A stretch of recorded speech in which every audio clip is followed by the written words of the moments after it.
Okay, I think the time is perfect to kick off. And as you all heard, the session will be recorded and we will share it later on the L&D Shakers community on Slack and also on YouTube channel.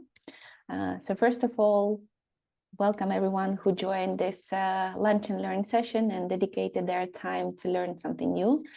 My name is Valeria Forestanova. I am Shaker's ThoughtLab catalyst, and you are here today for our one of the 6 online type of sessions we have within the community, where we invite different guests, speakers to share their lessons learned, their frameworks they use in their daily or in their L&D career. So this is one of the formats we have of the online sessions. If you want to discover more, I will also share the link to the bigger page of L&D Shakers community. Just one word about our Shakers community. It all began maybe 4 or 5 years ago in Amsterdam with 5 people who were very inspired and very eager to learn about L&D from each other, that they started this small team that eventually grew to the worldwide community of people. We have around 9,000 people on LinkedIn and around 4 or even now 5 people on Slack. The community is free. And everything we do here is also for free. So there are several ways you can contribute. You can contribute passively by joining the sessions and learn, or you can also contribute actively by stepping up and taking part in the activity as the host, as the speaker, or as a project coordinator. So whatever feels most relevant for you. And before we move on, and before I introduce our speaker of today, I would like to ask you one question. I will post it in the chat. What's taking up most of your team's energy these days? You can give your answers in the chat.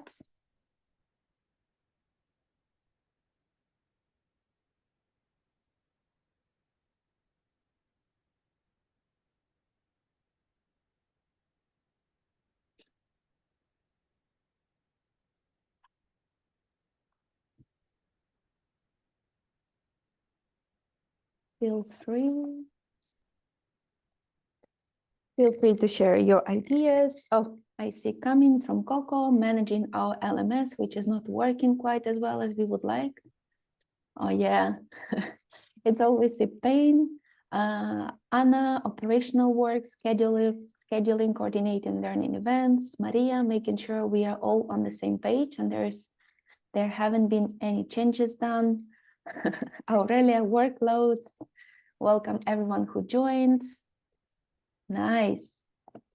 Yeah, I think we will cover a bit about the current L&D teams, and that's basically our topic for today's sessions, and that's why we have Guus van Deelen with us today, who is the author of the Organizing L&D for Results book and strategic also the book, and I will share the link to those who would like to dive more in the details. And Guus is the strategic advisor to over 100 organizations.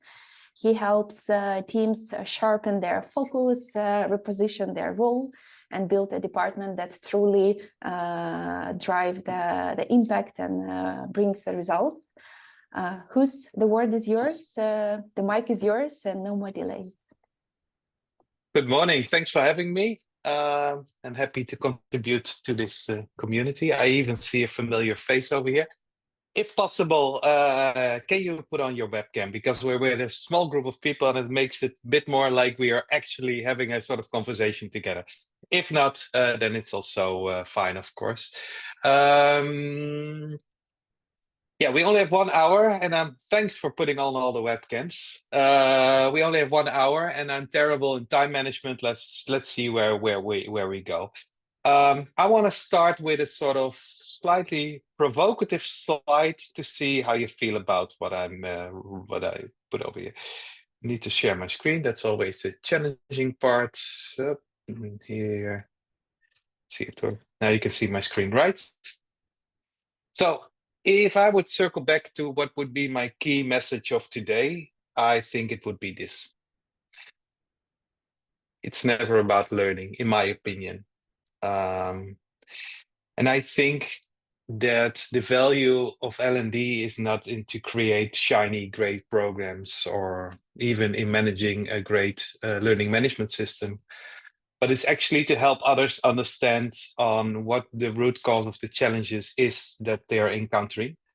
And I think that a lot of I'm a big black and white how I say things. So also challenge me if you have another idea. But I think a lot of L&D professionals have a deep belief that their role is about taking in a request, creating something, creating a great program, having a great offering. And I believe that 90% of the requests we get as an L&D department are actually not typical learning requests. There's actually something else going on. So if we're able to help the other person understand what's really going on, and to maybe then also in some cases a training or an e-learning is fine, but also to have a more holistic approach on what is happening, what is needed, we are doing a great job. So in a podcast that I heard recently is that the L&D industry is sometimes stuck in the shiny thing syndrome. We need to be careful about talking too much about the 70-20-10 concept and gamification and all the other great things that are in there. But at the end of the day, we are here to solve very complex, different business issues. And in a lot of situations, our clients don't even fully understand what's going on because they knock on the door with a symptom and not necessarily with the root cause of what's going on. We're not going to do a whole round, but is there anybody that wants to reply to this? And feel free, ideally, disagree with me with a challenging idea.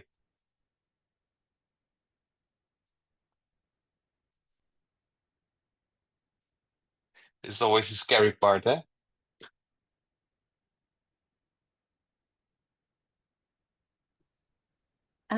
I can comment that I think who's something we would like to come to, but L&D is still perceived as more training or one-time go lab where you can just listen and go and forget. But our vision as L&D professionals is to help link L&D to performance, to make things better, not just as a something where you need to click and then go ahead. Yeah. Coco, you want to add to that as well? Yeah, similar point. I think in my experience, we're often being asked to come up with a quick fix. So a request could be something like, can you provide some management training to my managers?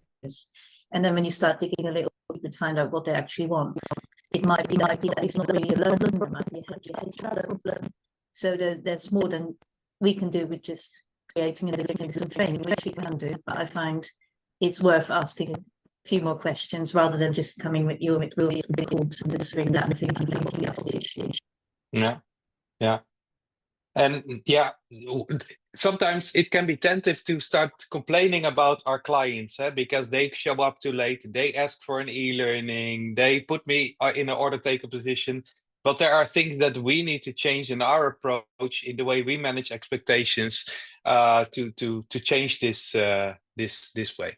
Okay. I worked for a lot of global organizations, and the interesting thing is basically when you look at how L&D is positioned and how the L&D department is being managed, my takeaway is it's basically a mess everywhere. I haven't found the holy grail yet of an organization, not even in the big guys like ASML or whatever, where you believe like, okay, this is how it should be. It's running an L&D department is extremely complex because you have a whole array of different customers with different demands. some that screams louder, others that are more strategic. You have all kind of budgets, processes, all kind of things in place. And before you know it, you're busy with all kind of stuff, but not adding really a lot of impact to your organization. It's a relief to hear this. Yeah, I think that this helps. So if you ever consider about leaving your organization because you think that somebody else you're gonna find the holy grail, don't do it. I saw over 100 organizations, and but that's the fun part as well. So it's a process of content to continuously improving. And we need to start with our fundamental question. It's not about what we do, it's not about how we do, but we need to start with the question on why are we actually here as L&D? Because learning is not a goal at itself, it's a method to reach other results in our organizations. And it's not a very easy question to answer, but let's try to get closer to the answer, and hopefully you can make more sharp decisions on where do we need to make more priority and what do we need to stop doing as well, because you can only use your time once. So let's start with our customer. And let's use a metaphor of a baby. So if you look at a brand like Pampers, diapers, who is actually the customer over here? Is that the baby who's wearing the diaper, or is it the mother or the father that buys it and puts it on? Hands on for who says, like in this context, the baby is the customer.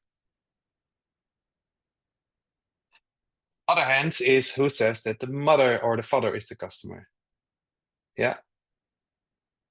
Okay. Well, in my explanations, the majority of the group is right. Nina said both. That's a very Dutch answer. Like we always try to find a sort of middle ground answer. No, I'm very much influenced by the lean philosophy. And in lean, they say, like, at the end of the day, the customer is the person who decides and is the person who pays for the solution. And yes, a diaper needs to be doable and practical for a baby as well, because if the baby is crying all night, the parents also has a huge issue. But at the end of the day, it's the mother, in this case, that goes to the store and decides to buy brand A, for instance. And this is already an interesting one, because if you translate this to our L&D professions, I see that a lot of L&D departments evolve around pleasing the baby, making sure that the end user is happy, that we have a great offering, that the whole experience on the LMS is great, which is an important thing. But as well, we have different customers in our organization that have strategic problems and that want to be helped by the L&D department to reach their results. And that can sometimes mean that a very boring instructional 3-minute YouTube video is a brilliant solution for the customer, but not necessarily the most engaging solution for the end user, the employee in this case. If I'm too vague, just unmute and interrupt me, whatever. So we need to be very careful about don't mixing up the facts, customer and end user. And to make it even more complex, in a lot of situations, in some situations, the employee is the end user as well. For instance, I worked for TomTom. You probably know it, but this is a high-tech IT organization, very data-driven. They have some software engineers that are vital for the organization. If they leave, TomTom will die, and they are very hard to get in the labor market. So to keep these these software engineers on board, they need to create almost a professional playground to make them happy, with a ping pong table, with Red Bull, but also with training and development opportunities. So from that perspective, you could perceive this software engineer as a sort of customer as well, because you want to make them happy. But there are whole different sides of customers. And to put it in a simple way, you could segment at least 4 different kind of customers. The employee that want to develop themselves and not necessarily the boring compliance e-learning that needs to be done. Then you have the senior management team that wants to reach the strategic organizational goals and want to have a whole different need than, for instance, a line manager that wants to reach the day-to-day challenges that they encounter with their team. And then sometimes we have staff members, the Department of Quality, the Department of Safety, the Department of IT, that believe that other people in the organization need to have training materials as well, sometimes even forced feeding them, because everybody needs to go to this mandatory e-learning for topics X, Y, Z. And they all have a different need and a different request. And before you know it, you get the challenge that the loudest kid in the class gets the most attention. But we need to be more cautious about, okay, who are our different customers within the context of the organization that I work for, who is basically drawing too much attention from us, and how would we like to redefine our proposition, and what are the customers that are more important but deserve more attention, who deserve more service. So who is the customer? Use the chat, please. Just that is underserviced the most, and you could create more strategic impact in your organization if you focus on this customer segment. Drop something in the chat, please.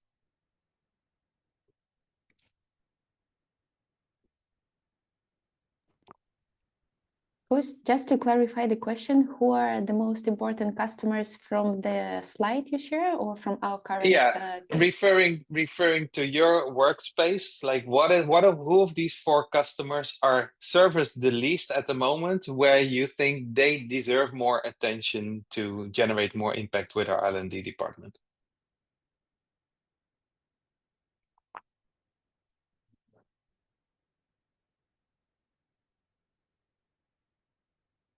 The employee? Yeah, the management?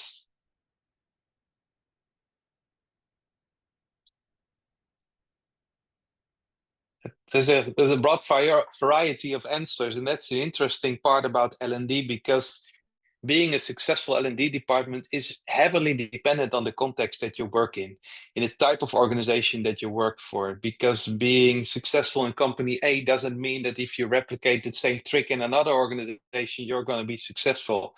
So I think one of the key things is that we need to deeply understand the organization that we work for. We need to understand the language and the KPIs that the business drives, and to start working from there to see what really matters.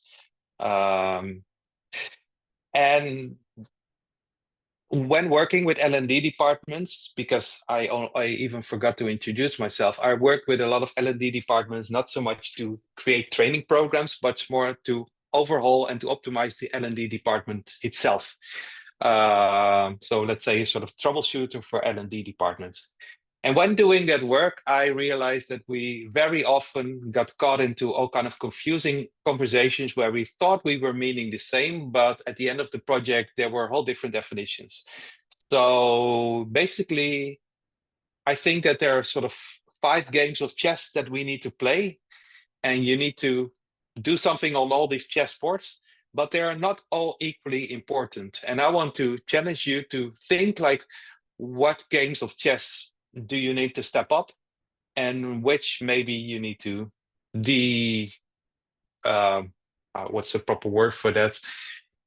Decrease? I don't know exactly. So looking to your context, to the purpose of your L&D department, what are the key challenges you need to contribute to? In basically all organizations, there are training and learning requests when it comes to compliance mandatory stuff. Could be safety, could be laws and regulations, could be data privacy, all this kind of stuff. And in some organizations, if you work in a plant with Shell, for instance, it's much more than you work, for instance, at Booking.com, for instance. But compliance stuff is always something that requires some attention from L&D. But before you know it, it consumes 90% of your time. And then you can reconsider, like, is this really where we add most value? So we also need to be very cautious on that. Then secondly, you have function-specific skills and capabilities. These are really the things that people need to know and be able to do in their current work right now to be successful. So for a nurse to be operating a certain device, for a bank employee to understand how to write a certain proposal. Not like the sexy, funny stuff that will grow in your career, but just the fundamental stuff that you need to do, need to be able to do to perform in your role.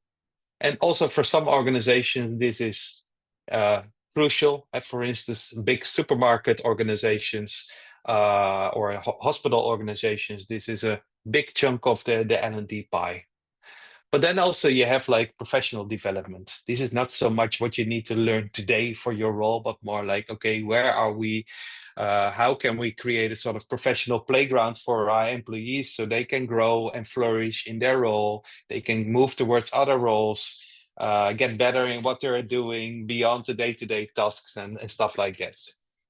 And it can be, of course, more than just offering training programs, but also coaching on the jobs, participating in project gigs and stuff like that. My favorite part of these 5 chessboards is more on, let's say, performance challenges, performance consulting. Because when you work in an organization, there are all kind of practical performance challenges that are being encountered. Customers are getting angry, or waiting lists are too long, or we see an inefficiency in how we deal with certain processes. So not so much starting with participants, learning objects, programs, but starting by the business, like where is it hurting? Where are our managers frustrated about? What KPIs are really challenging us in preventing us to be successful organization? And start from there to see like how can we as L&D have a meaningful contribution to actually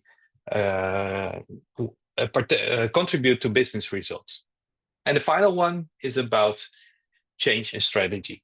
There are all kind of big strategic objectives within our organizations. We need to become more agile in the next 2 years, or our whole back office is going to be replaced by AI solutions. I don't know. Every organization has its big, challenging objectives that at least the senior management team wants to reach, and where L&D can potentially play an important role in reaching these objectives. Like I said, like these are all sort of games of chess that we need to play, but we need to be very conscious about what game in my context, in this current situation with my department, is more vital than others, and where do we need to change our set of priorities. Because in my experience, a lot of attention is being drawn to the left-hand side of the screen, mandatory day-to-day stuff, getting people onboarded, new rules and regulations. And there are ambitions on the right-hand side of the screen, but for some kind of reasons, it's hard to actually, to be successful in that. So please grab your phone and, no, this is just the same slide. Go to this Slido, and I'm curious if you reflect on this, what of these 5 types of games of chess is mainly spending too much time of your, or where is your main focus at the moment, referring to these 5 games of chess: compliance, functional skills, professional development, performance improvement, or strategic objectives. I see that at least 1 person is ranking, 2 people in ranking. So that Mokol, you're in the car, so please don't join this this poll. Yes, thank you. You can speak out. Like, what is consuming most attention in your department while people are ranking? Give me a second. I'm just gonna park and I'm gonna get in front of the laptop and I'll join you. Thank you. Okay, don't worry. Thank you. Don't worry. Okay, 10 people have voted, so let's see. Drum roll, please. Valeria. Here we go. Can I get an answer, Slido, please? Oh. So we're currently spending most of our time on compliance stuff and functional skills. Maria, you're laughing? This is recognizable? What's... Yeah, unfortunately, it's very much, yeah, it looks very familiar to me. And I'm just quite sad because compliance is the most boring part for everybody who works at the company. But I was just about to type a question for you. How do you manage different stakeholders? Like, because I have my manager who wants me to deliver compliance and more of a basic stuff that she requires me to do, but there are other people who are also important stakeholders and they want other things, and I only have another one person in my team, and like juggle all of that to make sure that they're all satisfied.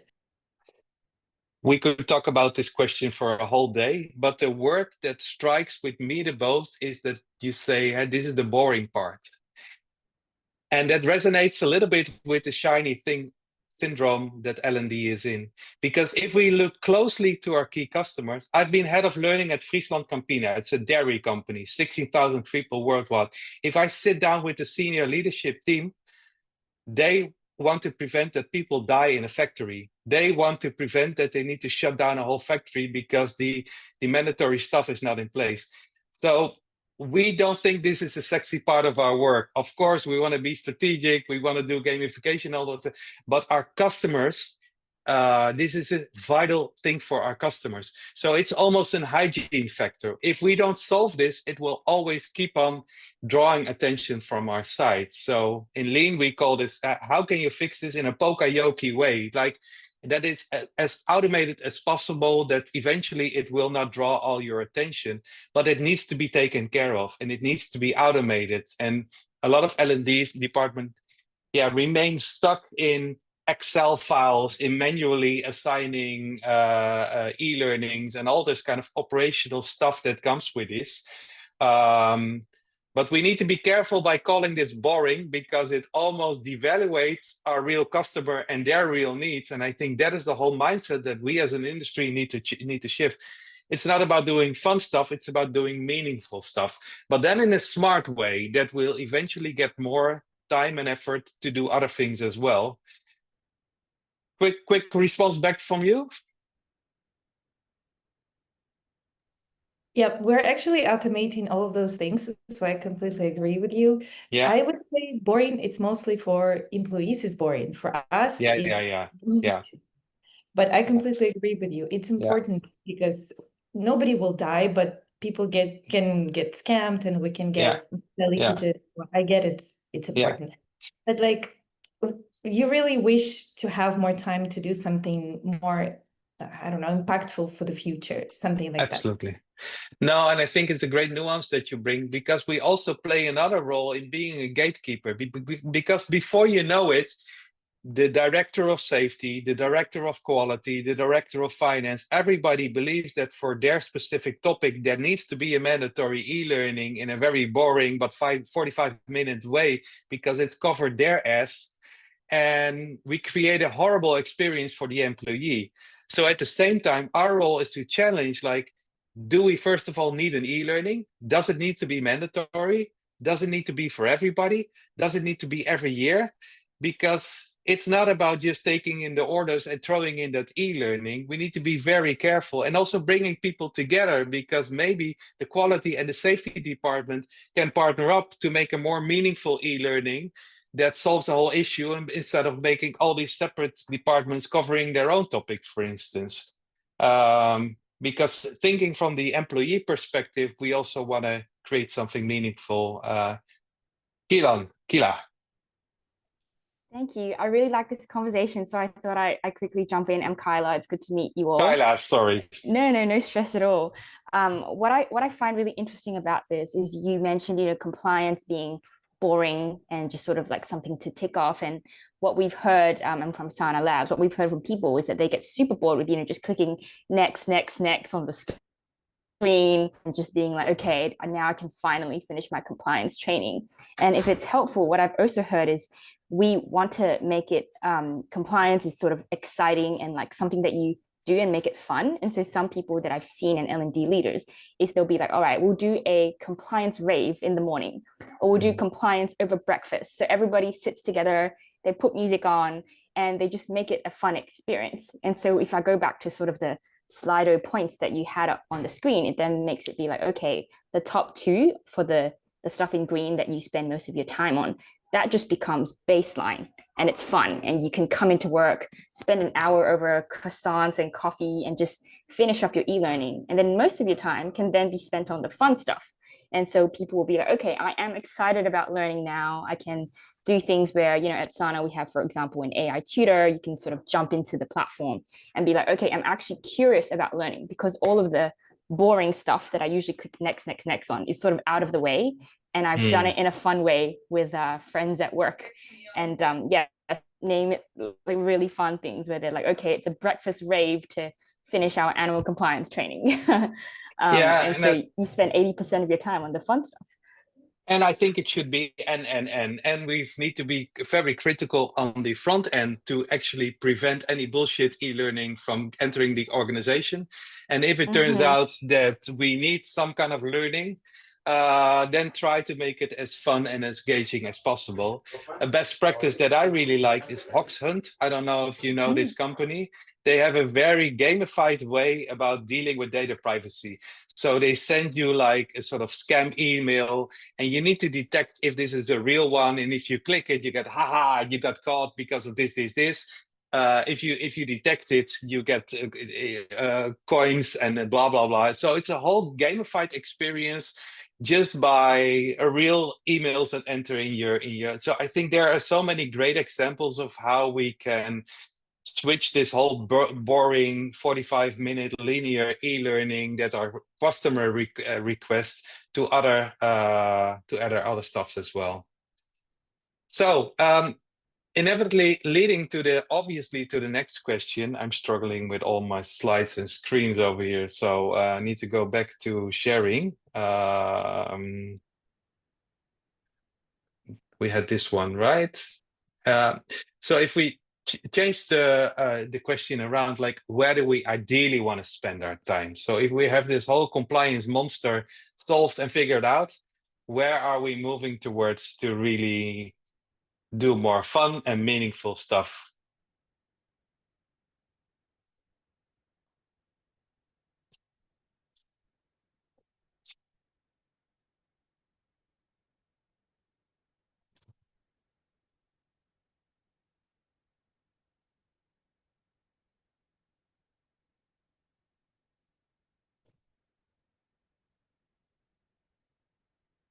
Okay, let's see. There goes drum roll again. Change strategy, professional development, and performance improvement.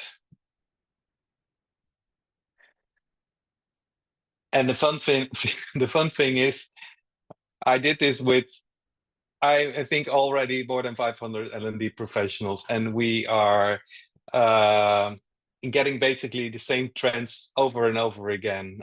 So you're not unique, but that's also where the whole challenge lays. So I made a sort of wheel. That's also where my book is evolved. It's an L&D quick scan. On the upper side of the screen, you see like, okay, where the why of our profession, where do we need to spend our focus on? And the downside, and we'll come back to that later on, is on the how should we organize our work to be as effective as possible? And what you keep on seeing every time is we all want to move to the right-hand side of the screen. We want to be more strategic. We want to contribute to performance, to a great place to work. And we want to move away from the compliance and functional stuff. And that sounds great. And of course, but for some kind of reason, we're not really successful in doing that yet as a profession. I posted something on LinkedIn again. It felt like Groundhog Day. I saw a McKinsey article is we need to become more data driven. We need to be more business minded. And it feels like, yeah, this is the same story 10 years in a row. So what's changing? Yeah, now AI, but is that truly going to solve everything? Maybe, because I think AI is a big game changer. On the right-hand side, we need to get more practical in what do we mean with being a strategic business partner? Who are we going to partner with? When? How often? What should be the conversation about? How do we consolidate this information? Because I see a lot of organizations, we see that we give people a new title. From now on, you're L&D business partner, but we are not precise enough in actually defining, like, what do we mean with that? How are we gonna make this meaningful in the workplace?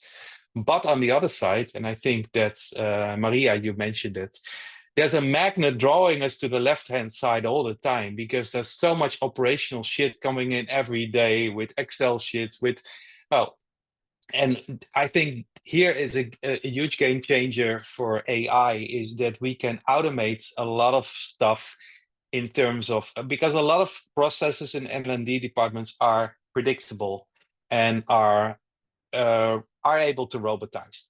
So coming in, a lot of practical employee questions can be solved by a decent chatbot, for instance. A lot of assigning trainings can be done by process automation with Make, for instance. Dashboarding and data can be done with Power BI.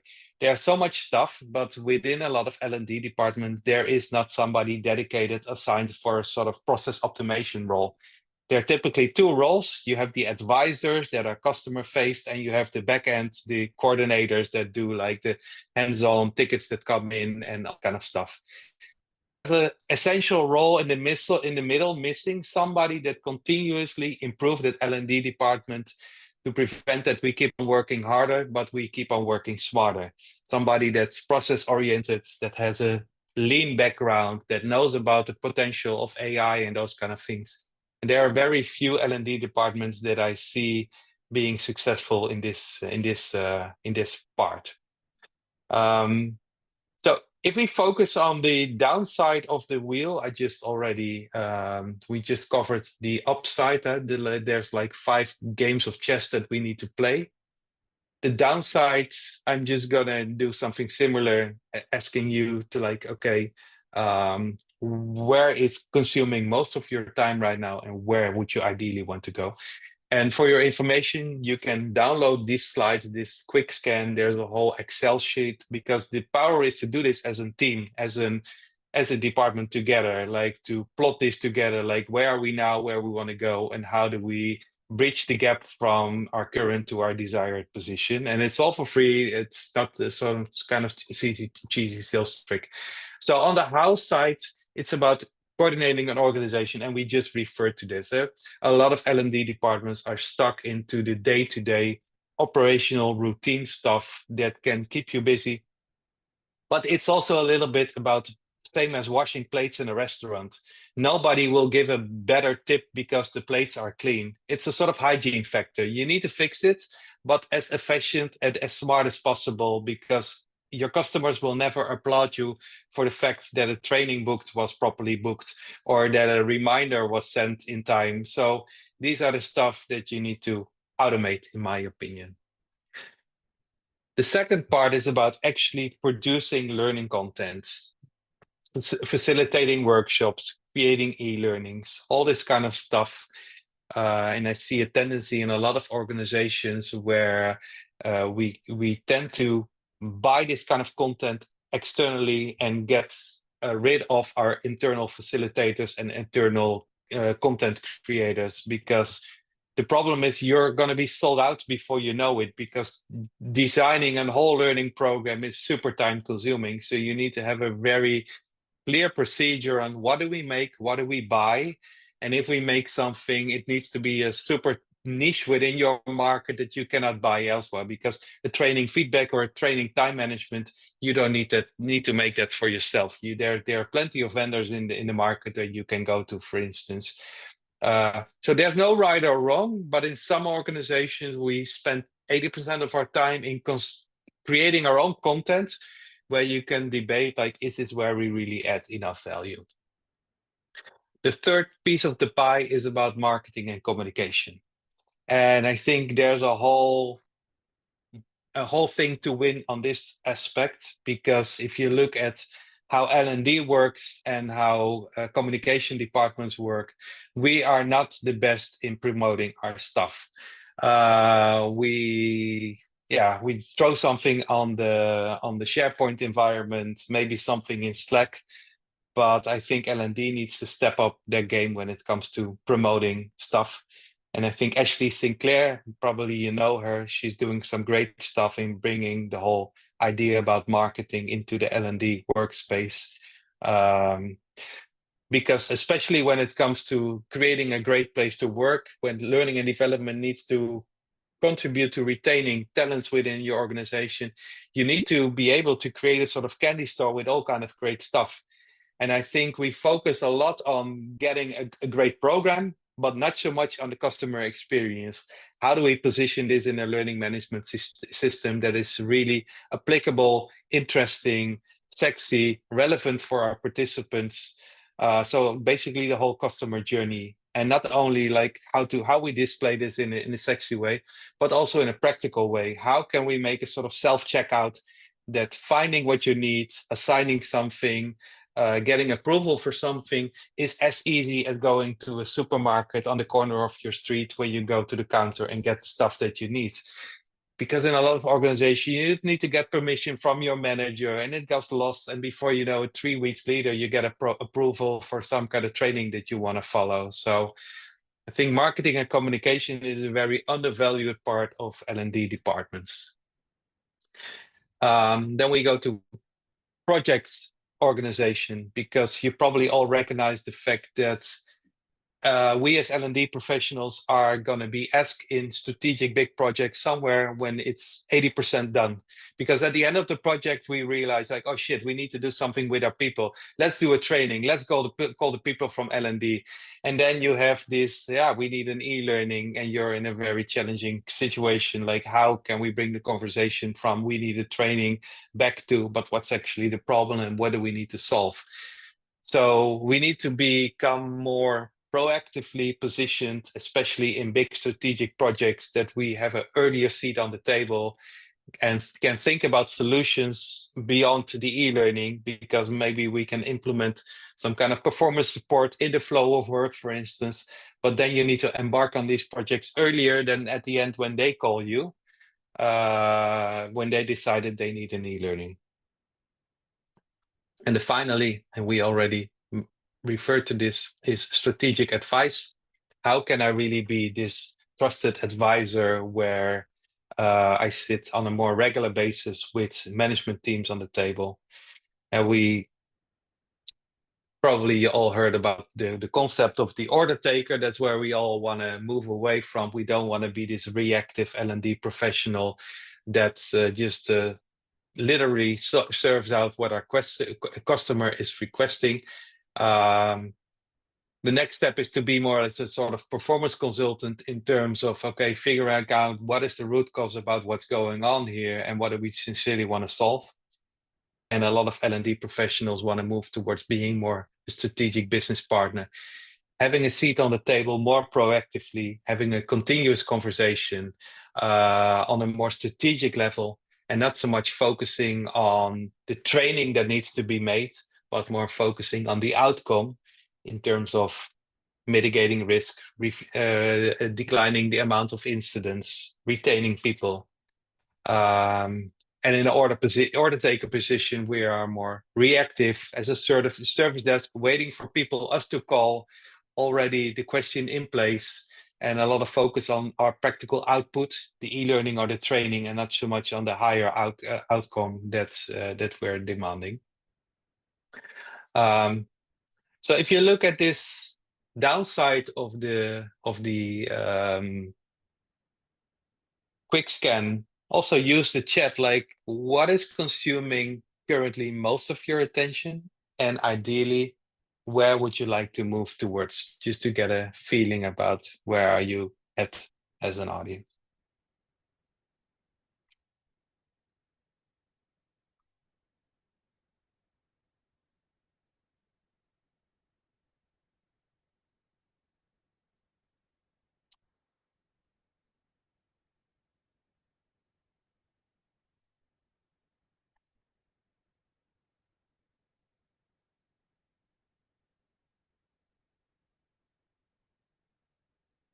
moving from coordination to strategic advice, from producing and facilitation to project organization and strategic advice. But let's be realistic, Coco. It's not realistic to be a strategic advisor. Well, it's where I'd love to be, but looking at the organization I'm part of, I think what you said about project organization really resonated with me, because I've had that experience many times where there was a big project happening in the business, and then last minute we were drafted in, oh, actually, we need a bit of e-learning. We need someone to go out and do some workshops. Yeah.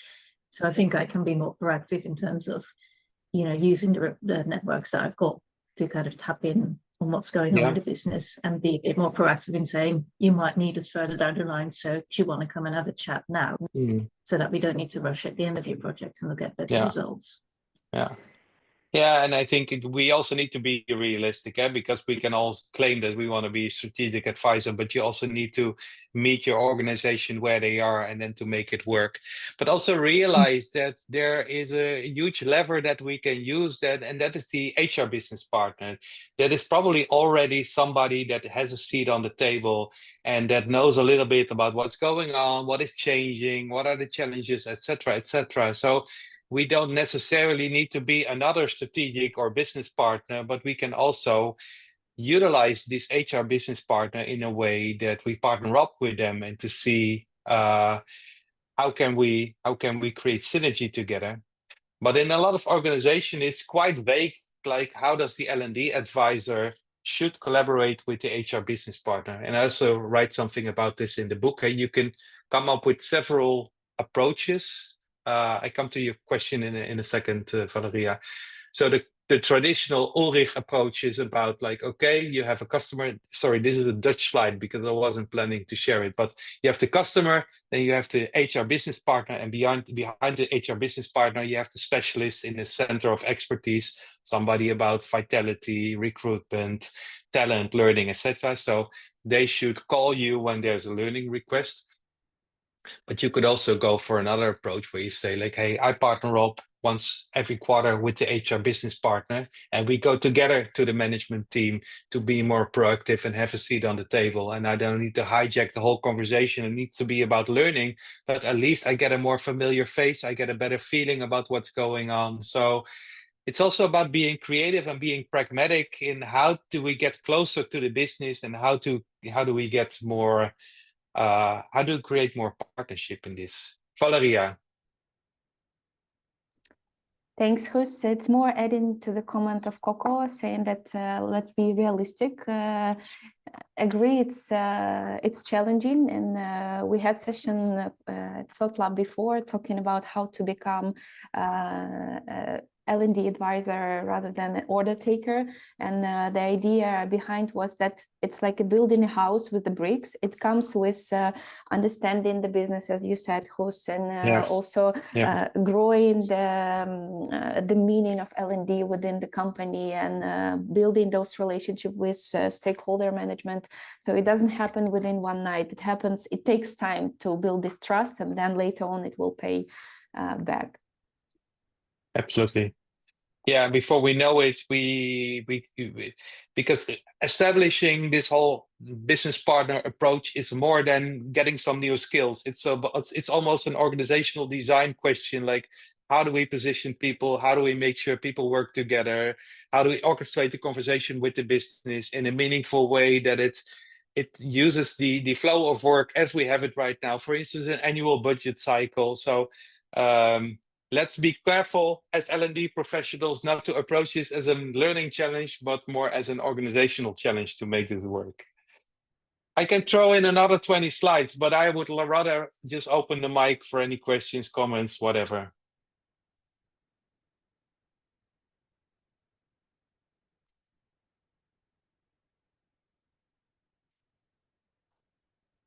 And this is quite a big question, right? Like, okay. Well, maybe I'm giving a workshop tomorrow to another L&D team where I actually start with my answer in terms of, okay, what do L&D teams need to do to become more effective? And I would just share with you this sort of summary about what I believe is necessary, and then you can just respond to that or comment to that or disagree with that. I think it starts with the essential question is, what is the organization that I work for? And that sounds maybe a little bit obvious, but it's a very complex one. And especially people that come from the organization themselves and grew up into an L&D role have a huge benefit in here because they know how this organization works. But when you enter from a whole different organization into a new role, it requires a lot of effort from L&D to grow in business acumen. When I was L&D manager in Friesland Campina, which is a dairy organization, like I said before, I actually worked two days a year in the plant, starting at 6 a.m, putting on my helmet and my blue suit. And everybody at the head office was looking at me like, why are you doing this? You're too busy, dude. But it always paid off to really go to the Gamba, to speak with people, to listen what people talk about. There you get the real story about how people think, what the real challenges are, because managers also don't always know it. And there are multiple ways of how you can understand your business, but I really believe it starts from there. And secondly, the key is to create a sort of in Dutch we would say it's a marktwerking. Joswin, maybe you can help me out there. What is the proper English word for that? Well, it's sort of request and demand kind of energy. Yeah? Ideally, we want to proactively reach out to management teams and say like, hey, we are the L&D department. We know that if we don't make agreements on our priorities, we're gonna be caught up with all kind of day-to-day firefighting operational stuff, which is great, but it's not really adding a lot of conversation. So let's start with your annual plan. What are your key challenges? And we have 100 hours to spend on your division. So where can we add most value? What are the KPIs that we're going to be working on? So to almost set up a contract together with your customers in where can we really make a huge difference, and not so much and prevent that you leave an organization like that almost with a shopping list of 10 trainings that need to come, but really define a sort of lagging indicators about how can we create a meaningful value to your organization. And that should be your starting point about what services do we offer, what projects do we embark, what trainings do we need to deliver, etc., etc. Because before you know it, an L&D department's definition of success is a library with all kind of training. Maybe you need to do something totally different. Maybe you need to overhaul the whole onboarding process to get people more quicker and faster and agile on board to be to the success of an organization. So I think we need to think much more, not so much about our offering, but much more about the business challenging that we're trying to solve. And yeah, before I know it, this becomes more vague and more conceptual every minute. But at least what helped me, and that's why I wrote a book about it, is to have this conversation about the quick scan together as a team. At least once a year to zoom out, like, okay, what's keeping us busy? Where do we want to go? And then to make practical ideas about, okay, this is a great idea. So we want to move from the left-hand side to the right-hand side. But now what are the top 3 practical things that we need to do? And that helps, at least as an L&D team, to get a mutual language on where do we want to be, but also to create more precise effort on what are we going to do to make this concept as being a strategic business partner more practical and doable and actionable. And like I said, all this stuff like explanation video and sort of dashboard where you can do all the ratings and you get a sort of fancy, I can even show it because you get a sort of nice bars with your team, like what is the average about everybody scoring. So all the support stuff is over there. It is for free, and I hope it at least helps you as an L&D department to have a more precise conversation about where do we want to go and what do we need to go, what do we need to do to get there. Anybody in here that actually already used this this quick scan before? No? It is great. No. No, well, I would say give it a try, and yeah, let me know what you think. And although the outcome might be quite the same as I just showed you in the picture with the magnets, at least it creates a mutual language together. Any final questions, any comments, any? Because I see that people started thinking for the session, and before everyone leaves, you know how the brain works. The moment we are out of the session and the next 24 hours, the knowledge and the insights we learned will get out. So I want to ask all participants to let us know in the chat what is one thing that will that resonated today with you, and what you will do in the next 24 or 48 hours to make this idea stick or go further.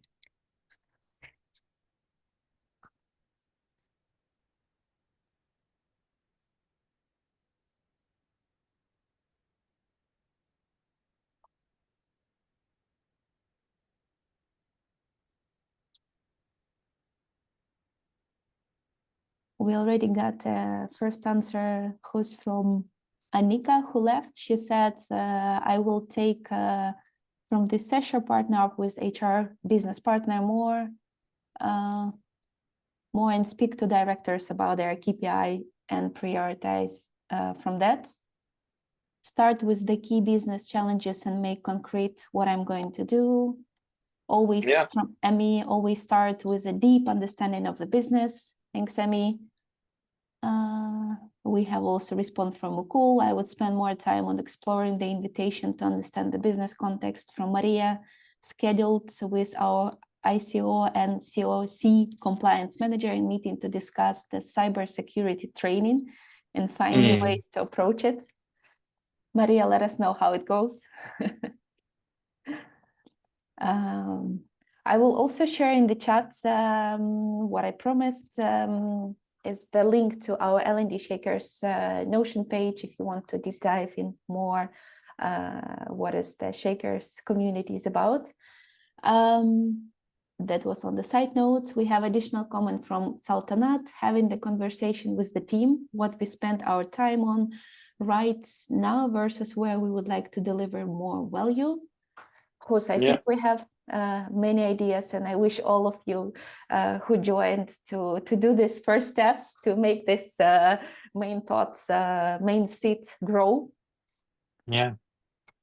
It's nice to see all these comments, because at least we need to be careful about just keep on doing what we always did. We need to constantly reevaluate, like, where are we heading? What do we need to do? And I think that resonates in the chat that I'm seeing. So great. Indeed. Cautious of time, and I think we are perfectly time managed. Guus, thank you very much for this session. For everyone who wants to connect with Guus, I shared his website in the chat, so check it out and connect with Guus on LinkedIn, and also check our L&D Shakers events we are having. And I invite you also to join our next ThoughtLab sessions.